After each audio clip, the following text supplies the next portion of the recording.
Bonjour, aujourd'hui je vais vous parler de Bhramari Pranayama, qui est aussi la respiration de l'abeille, ou plus précisément la respiration du bourdon, de son nom Brahma en sanskrit.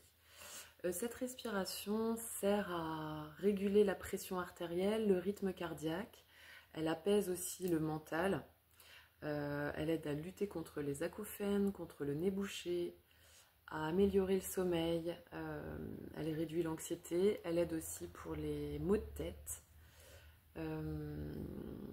et à améliorer évidemment sa capacité respiratoire. Donc on pratique plutôt en position assise. Il y a plusieurs façons de le faire. Donc soit on se bouche les oreilles uniquement avec les doigts. L'idée c'est qu'on va faire un son, on va émettre un son et en même temps on va se boucher les oreilles.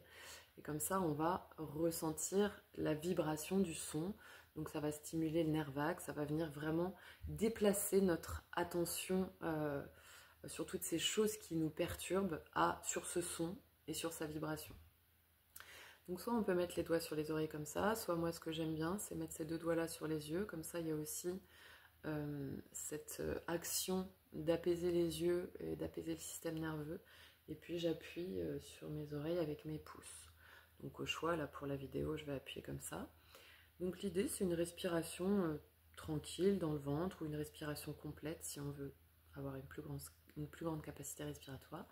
Et sur l'expire, bouche fermée, mâchoire détendue, dents décrispées, on va expirer en générant un son qui se rapproche d'un son d'une abeille ou d'un bourdon. Donc le son, il doit venir un peu plus d'ici, un peu moins d'ici. Par exemple, quand on fait le son donc là on sent que ça vient d'ici, mais avec cette respiration de l'abeille, c'est un peu plus ici, ça donnerait. Vous voyez la différence? On monte d'une note en fait, et on se rend compte que ça se passe vraiment plus sur la zone haute de l'arrière du nez. Donc on va le faire ensemble, on inspire, on se bouche les oreilles et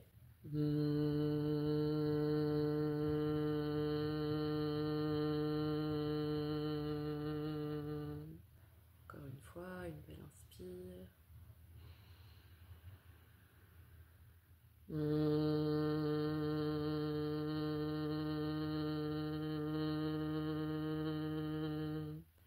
Dernière fois, on peut fixer un point entre les sourcils. Et là, au milieu de cette expire, on va finir notre expire, mais sans le son.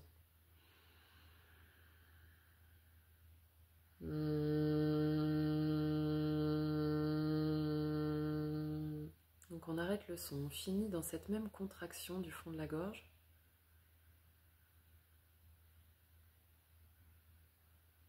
Sans le son et sans les oreilles bouchées. Une dernière fois, de la même façon, mais sans laisser sortir un son. Et on l'appellera Brahmi silencieuse, donc qui pourrait être faite partout.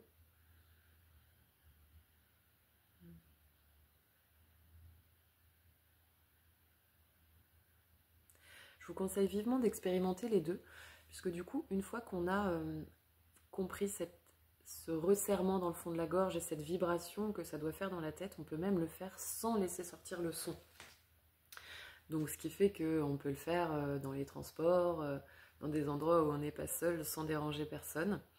Je vous conseille de garder un point, fixer un point à l'arrière de vos sourcils pour augmenter encore plus cet état de présence.